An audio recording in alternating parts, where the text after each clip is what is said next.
इधर देखिए, अगर कोई रिएक्शन है A plus B C plus D और रेट लॉ किसका निकालते, रिएक्टेंट का।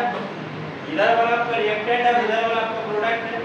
तो रेट लॉ का डेफिनेशन क्या है, the relation between rate of reaction, कितना फास्ट रिएक्शन हो रहा है, रेट कांस्टेंट K का और concentration of the reactant. Concentration को हम लोग ब्रैकेट थर्ड ब्रैकेट से दर्शाएंगे, ठीक है। Rate of reaction, rate constant और कंसंट्रेशन ऑफ रिएक्टेंट और उसका पावर के बीच का जो संबंध है उसी को जिस नियम से दर्शाते उसी का नाम है रेट, ठीक है। मान लीजिए कि एक रिएक्शन है A plus B to give C plus D। आप लोग को बताया था इसमें कांस्टेंट लगाना जरूरी है, तो इसमें छोटा a, इसमें छोटा b, इसमें छोटा p, इसमें छोटा d निकालो। उसके बाद rate is directly proportional concentration of A and concentration of B और उसका पावर हम कुछ डालेंगे, या डालें हम x और y। अभी कहता है कि रेट को हम लोग लिखेंगे dx/dt। क्या लिखेंगे, ये होता है according to law of mass action LOMA। इस नियम के अनुसार रेट को लिखेंगे dx/dt, यानी चेंज हुआ टाइम के सापेक्ष में इसका चेंज हुआ, इसको हम लोग कहते हैं रेट। और dx/dt directly proportional concentration of A का पावर x और कंसंट्रेशन ऑफ B का पावर y हुआ।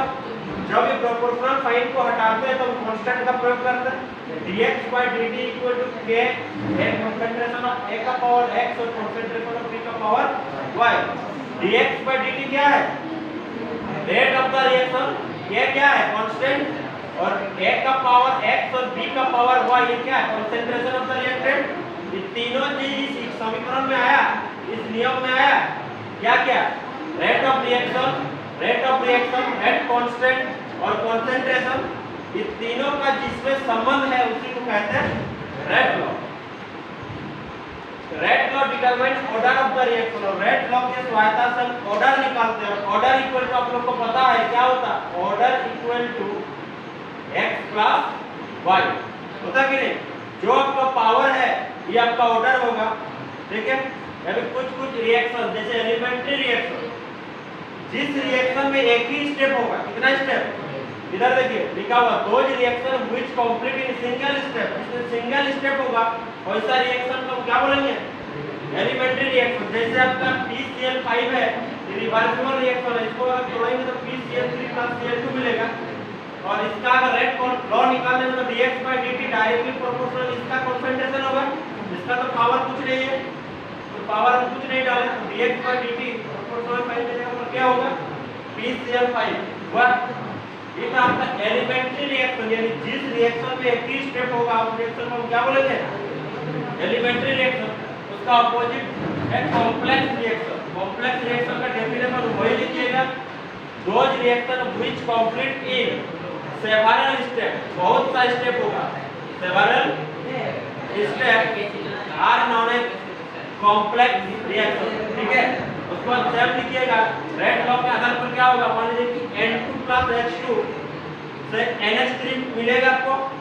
N2 और H2 को अगर रिएक्शन करवाएंगे तो आपको NH2 मिलेगा, NH3, इसको हम बैलेंस किए तो यहाँ पर 3 यहाँ पर 2 होगा। ये जो बना है 3 स्टेप से मिलकर बना, पहले N2 + H2 तो आपको दिया NH, जो आपका स्लो प्रोसेस है। कौन सा प्रोसेस है, इसको अगर बैलेंस करेंगे, देखिए यहाँ 2 नाइट्रोजन है, यहाँ 1 नाइट्रोजन था, बैलेंस करेंगे 2 लगाना जरूरी है।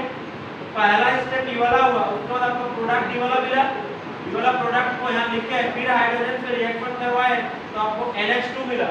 आपको क्या लाना है NH3, फिर इस NH2 को फिर हाइड्रोजन के साथ रिएक्ट करवाए तो आपको NH3 मिला, जो आपको फर्स्ट रिएक्शन होगा, ठीक है।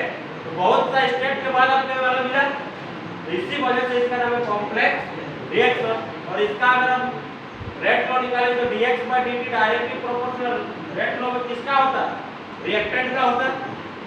तो N2 का कंसंट्रेशन और H2 का कंसंट्रेशन हुआ, इस प्रोपोर्शनल फाइन को हटाने के लिए कांस्टेंट का प्रयोग करेंगे, dx/dt = k concentration of N2 और कंसंट्रेशन ऑफ H2। यहां तक किसी को डाउट?